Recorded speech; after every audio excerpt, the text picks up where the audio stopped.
Friends welcome back to our channel wealthy life. Microtech developers IPO review വീഡിയോയിലേക്ക് എല്ലാവർക്കും സ്വാഗതം. രാജ്യത്തെ ഏറ്റവും വലിയ റിയൽ എസ്റ്റേറ്റ് ഡെവലപ്പിംഗ് കമ്പനിയായ മൈക്രോടെക് ഡെവലപ്പർ അല്ലെങ്കിൽ ലോദ എന്ന കമ്പനി IPO കൊണ്ടുവരികയാണ്. 7 ഏപ്രിൽ 2021 മുതൽ ആരംഭിക്കുന്ന ഈ IPO വഴി കമ്പനി ഏകദേശം 2500 കോടി രൂപയാണ് സമാഹരിക്കുന്നത്. ഇന്നത്തെ IPO റിവ്യൂ വീഡിയോയിൽ മൈക്രോടെക് ഡെവലപ്പർ എന്ന കമ്പനിയെ റിലേറ്റഡ് ആയിട്ടുള്ള ചില ഫണ്ടമെൻ്റൽ പോയിൻറ്റുകൾ, അതുകൂടാതെ ഈ കമ്പനിയുടെ ഫിനാൻഷ്യൽ അനാലിസിസ്, കൂടാതെ കമ്പനിയുടെ വാല്യുവേഷൻ, അതോടൊപ്പം തന്നെ IPO റിലേറ്റഡ് ആയിട്ടുള്ള പ്രധാനപ്പെട്ട പോയിൻറ്റുകൾ, കൂടാതെ IPO വീഡിയോയുടെ കൺക്ലൂഷൻ, അതായത് ഈ IPO വഴി എത്രത്തോളം ലിസ്റ്റിംഗ് ഗെയിൻ നമ്മൾക്ക് പ്രതീക്ഷിക്കാം, അതുകൂടാതെ IPOയുടെ സ്ട്രെങ്ത് പോയിൻറ്റുകളും വീക്ക് പോയിൻറ്റുകളും എന്തൊക്കെയാണ് എന്നീ കാര്യങ്ങളാണ് നമ്മൾ ഇന്നത്തെ വീഡിയോ വഴി അനാലിസിസ് ചെയ്യുന്നത്. വെൽത്തി ലൈഫ് എന്ന ചാനൽ നിങ്ങൾ ആദ്യമായാണ് വിസിറ്റ് ചെയ്യുന്നതെങ്കിൽ ചാനൽ ദയവായി സബ്സ്ക്രൈബ് ചെയ്യുക. For getting instant stock recommendation and regular market update, ചാനലിൻ്റെ സൈഡിൽ നിന്നും സ്വിംഗ് ട്രേഡിന് ആവശ്യമായ അഡീഷണൽ ഇൻസൈറ്റ്സ് ലഭിക്കുന്നതിന് വേണ്ടി ജോയിൻ ബട്ടൺ എന്ന ഓപ്ഷൻ കൺസിഡർ ചെയ്യാവുന്നതാണ്. 1986 ഇൻകോർപ്പറേറ്റ് ആയ മൈക്രോടെക് ഡെവലപ്പേഴ്സ് ലിമിറ്റഡ് എന്ന കമ്പനിയുടെ മുമ്പത്തെ പേര് ലോദ ഡെവലപ്പർ എന്നായിരുന്നു. ഈ കമ്പനി ഒരു മുംബൈ ബേസ്ഡ് കമ്പനിയാണ്. കമ്പനി പ്രധാനമായും ഫോക്കസ് ചെയ്തിരിക്കുന്നത് റെസിഡൻഷ്യൽ റിയൽ എസ്റ്റേറ്റ് ഡെവലപ്മെൻറ്റ് പ്രോജക്റ്റുകൾക്കാണ്. അതിൽ തന്നെ കമ്പനി ഏറ്റവും കൂടുതൽ പ്രാമുഖ്യം കൊടുക്കുന്നത് affordable and mid income housing residential real estate ഡെവലപ്മെൻറ്റുകൾക്കാണ്. ഇത് കൂടാതെ company luxury residential real estate ഡെവലപ്മെൻറ്റുകൾക്കും അതുപോലെ തന്നെ കൊമേഴ്സ്യൽ റിയൽ എസ്റ്റേറ്റ് ഡെവലപ്മെൻറ്റ് പ്രോജക്റ്റുകൾക്കും പ്രാമുഖ്യം കൊടുക്കുന്നുണ്ട്. ഇനി കമ്പനിയുടെ ബിസിനസ് മോഡൽ നമ്മൾക്ക് കമ്പനിയുടെ ബ്രാൻഡ് നെയിമിൽ നിന്നും തന്നെ മനസ്സിലാക്കാം. അതായത് affordable and mid income housing പ്രോജക്റ്റുകൾക്ക് കമ്പനി നൽകിയിരിക്കുന്ന brand name Lodha, Casa by Lodha, അതുപോലെ തന്നെ ക്രൗൺ എന്നീ ബ്രാൻഡ് നെയിമുകൾക്ക് താഴെയാണ് affordable and mid income housing projects വരുന്നത്. ലക്ഷറി പ്രോജക്റ്റുകൾ ലോദ ലക്ഷറി എന്ന ബ്രാൻഡിന് താഴെയും, അതുപോലെ തന്നെ കൊമേഴ്സ്യൽ പ്രോജക്റ്റുകൾ, അതായത് ഓഫീസ് സ്പേസുകൾ, കൂടാതെ BTQ തുടങ്ങിയ കൊമേഴ്സ്യൽ പർപ്പസിന് വേണ്ടിയുള്ള സ്പേസുകൾ ഐ തിങ്ക്, ലോദ, സുപ്രീമസ് എന്നീ ബ്രാൻഡുകൾക്ക് കീഴിലുമാണ് വരുന്നത്.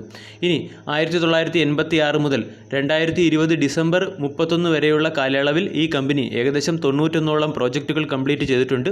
ഈ 91ഓളം പ്രോജക്റ്റുകൾ വഴി 7.7 കോടി സ്ക്വയർ ഫീറ്റ് ഏരിയയാണ് ഈ കമ്പനി ഡെവലപ്പ് ചെയ്തത്. ഇതിൽ 5.9 കോടി square feet area affordable and mid income housing പ്രോജക്റ്റുകൾക്കും 1.2 കോടി square feet area premium and luxury housing പ്രോജക്റ്റുകൾക്കും 52.1 lakh square feet company office സ്പേസുകൾക്കുമാണ് ഡെവലപ്പ് ചെയ്തത്. അതുപോലെ തന്നെ കമ്പനിയുടെ ടോട്ടൽ ഇൻകത്തിൻ്റെ ഡിവിഷൻ നമ്മൾ നോക്കുകയാണെങ്കിൽ 57-60% ഇൻകം കമ്പനിക്ക് ലഭിക്കുന്നത് affordable and mid income housing പ്രോജക്റ്റുകളിൽ നിന്നാണ്.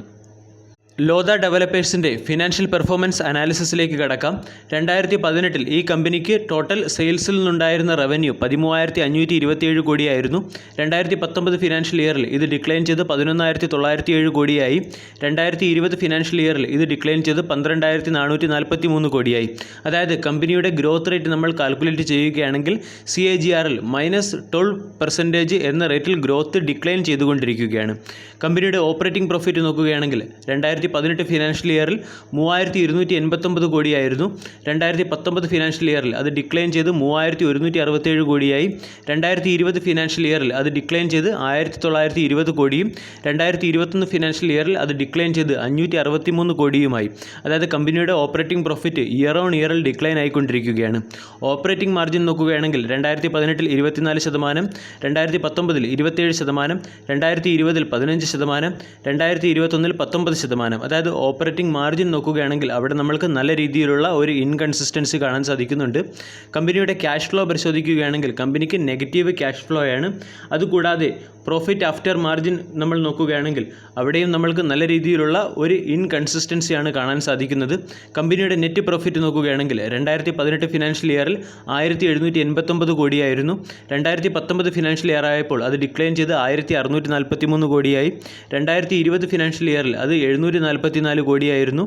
2021 ഫിനാൻഷ്യൽ ഇയറിൽ കമ്പനി ലോസിലാണ്, അതായത് 264 കോടിയായി മാറിയിട്ടുണ്ട്. അതായത് കമ്പനിയുടെ പ്രോഫിറ്റ് നോക്കുകയാണെങ്കിലും ഇയർ ഓൺ ഇയറിൽ ഡിക്ലൈൻ ചെയ്ത് കമ്പനി ഇപ്പോൾ ലോസിലാണ് എന്നുള്ള കാര്യം നമ്മൾ ശ്രദ്ധിക്കണം. അതുപോലെ തന്നെ കമ്പനിയുടെ RONW നമ്മൾ നോക്കുകയാണെങ്കിൽ അതും ഇയർ ഓൺ ഇയറിൽ ഡിക്ലൈൻ ആകുന്നുണ്ട്.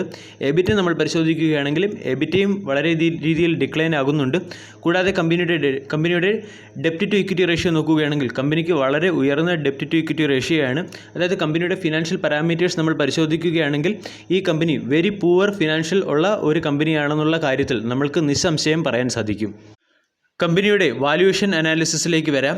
ഈ കമ്പനിയുടെ എബിറ്റ ഇയർ ഓൺ ഇയറിലും അതുപോലെ തന്നെ ക്വാർട്ടർ ടു ക്വാർട്ടറിലും ഡിക്ലൈൻ ആകുന്ന കാര്യം നമ്മൾ ഇപ്പോൾ തന്നെ മെൻഷൻ ചെയ്തതാണ്. അതുകൂടാതെ റിയൽ എസ്റ്റേറ്റ് സെക്ടറിലെ വാല്യുവേഷൻ നോക്കുകയാണെങ്കിൽ 51 ടൈംസും കമ്പനിയുടെ വാല്യുവേഷൻ നോക്കുകയാണെങ്കിൽ 23 ടൈംസുമാണ്. അതായത് 483 എന്ന് പറയുന്ന കറണ്ട് IPO പ്രൈസിൽ ഈ സ്റ്റോക്ക് അണ്ടർ വാല്യുവേഷൻ കാറ്റഗറിയിലാണ് വരുന്നത്. പക്ഷേ ഈ അണ്ടർ വാല്യുവേഷനെ ഇറെലവൻ്റ് ആക്കുന്ന ഒരു പ്രധാനപ്പെട്ട ഫാക്ടറാണ് ഈ കമ്പനിക്ക് മുകളിലുള്ള ഹെവി ഡെപ്റ്റ്. അതായത് 17,500 കോടിയോളം രൂപയുടെ ഡെപ്റ്റാണ് ഈ കമ്പനിക്ക് മുകളിലുള്ളത്. അതായത് കമ്പനിയുടെ ടോട്ടൽ മാർക്കറ്റ് ക്യാപ്പിൻ്റെ 80% കമ്പനിയുടെ ഡെപ്റ്റ് ആയിട്ട് വരുന്നുണ്ട്. ഇത് ഈ സ്റ്റോക്കിനെ സംബന്ധിച്ചിടത്തോളം ഏറ്റവും വലിയ റിസ്ക് ഫാക്ടറാണ്. ഇനി കമ്പനിയുടെ 2020 ഡെപ്റ്റ് ടു ഇക്വിറ്റി റേഷ്യോ നോക്കുകയാണെങ്കിൽ 4.32ഉം 2019 ഡെപ്റ്റ് ടു ഇക്വിറ്റി റേഷ്യോ നോക്കുകയാണെങ്കിൽ 5.33യുമാണ്. ഇനി കമ്പനിയെ സംബന്ധിച്ചിടത്തോളമുള്ള മറ്റൊരു പ്രധാനപ്പെട്ട റിസ്ക് ആണ് കമ്പനിയുടെ പൊളിറ്റിക്കൽ ഇൻവോൾവ്മെൻറ്റ്. അതായത് ഈ കമ്പനിയുടെ ഫൗണ്ടറായിട്ടുള്ള Mangal Prabhat Lodha BJP Mumbai union president ആയിരുന്നു. ഇത് ഈ കമ്പനിയിലുള്ള ലോങ് ടൈം ഇൻവെസ്റ്റ്മെൻറ്റ് അസോസിയേറ്റഡ് ആയിട്ടുള്ള ഒരു റിസ്ക് ആണ്.